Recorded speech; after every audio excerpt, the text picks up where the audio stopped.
Now, another one of the great fears of the moment is that an invasion of Gaza could trigger war across other countries. We were just speaking there about Lebanon. Hezbollah and Iran have threatened to side with Hamas, while the United States has those warships standing by off the coast to help Israel if needed.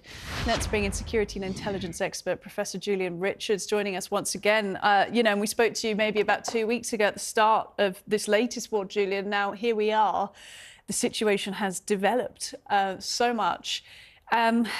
Before we get on to where we are currently and other countries coming in, when it comes to the Hamas incursion on October 7th, still so many questions being asked about how it could have happened, the intelligence failures we've heard about, Netanyahu's government.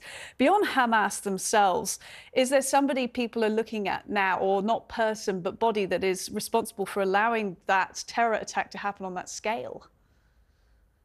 Well, there's all sorts of recriminations going on inside the system now, as we've just heard. Both Shin Bet and the Israeli military have kind of apologized for mistakes that led to this situation. The Prime Minister, as we've heard, is resolutely determined not to apologize at this stage. And in fact, there's some evidence that he's kind of turning on the military particularly and trying to blame them for the mistakes that were made. So there's a lot of uncomfortable infighting starting to develop inside the system, which in a way doesn't really help us to work out what exactly happened, other than seeing that the military and intelligence services themselves note that something went badly wrong to allow this scale of attack to happen. Yeah, there has been some reporting of briefing, internal briefing with the Prime Minister's office, the IDF office, officials briefing against one another. Obviously, it's very hard to independently verify that from the outside. But even just the speculation that that might be happening, what kind of impact does that have? Well, it's very unsettling. And of course, the Israeli public feel a terrible mixture of anger and hurt at what's happened, but also growing distrust and discomfort about whether and how the political leadership are going to lead them out of this crisis at the moment.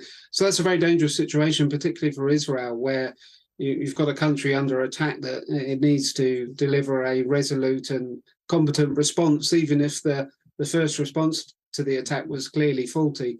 They now need to get their act together. And if there's if there's serious divisions, not just in the government, but in public sentiment, then that could be a very dangerous situation for Israel. And let's just talk a little bit more regionally. Does Israel intelligence share with other regional bodies or leaders?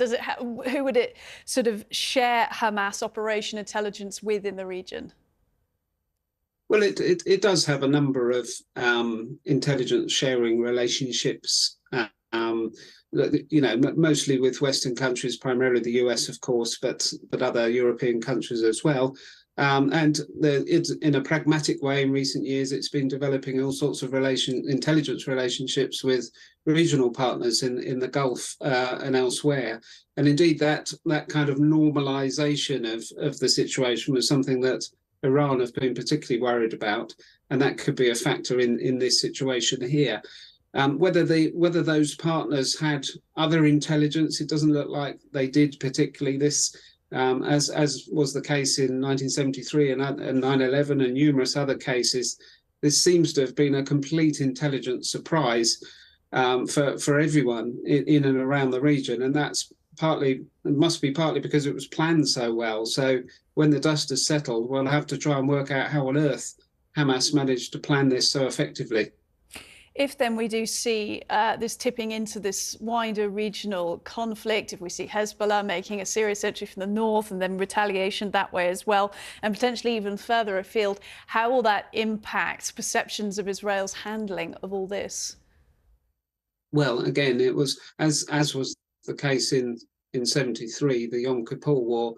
There were serious recriminations afterwards inside Israel, particularly. And to be fair, all sorts of commissions of inquiry were held that got quite close to the truth. So it's going to be a shock. I mean, Israel, let's face it, has had this aura of extreme competence and effectiveness in its military and intelligence capabilities over the years. It's repelled successive attacks by Arab neighbours in history. So this will be a serious undermining of self-confidence, really, that this could have been allowed to happen and could, as you've described, could trigger a much deeper crisis for the country. In terms of the way that you saw relations between Egypt and Israel developing over the weekend, we've got that Rafah border crossing, a bit more aid coming across there. Do you see any element of improvement there? Well, it's an extraordinarily frustrating situation. I mean, yes, some aid is now coming in, but most observers would say it's hopelessly inadequate. The numbers of trucks coming in really is nothing like enough for the humanitarian crisis that's unfolding. And you have to ask yourself, how on earth is this still so limited?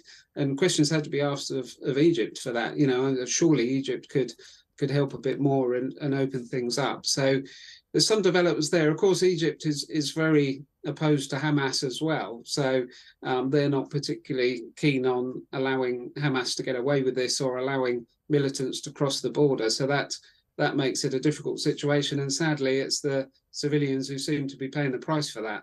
In a very big way. Professor Julian Richards, security and intelligence expert, thank you very much.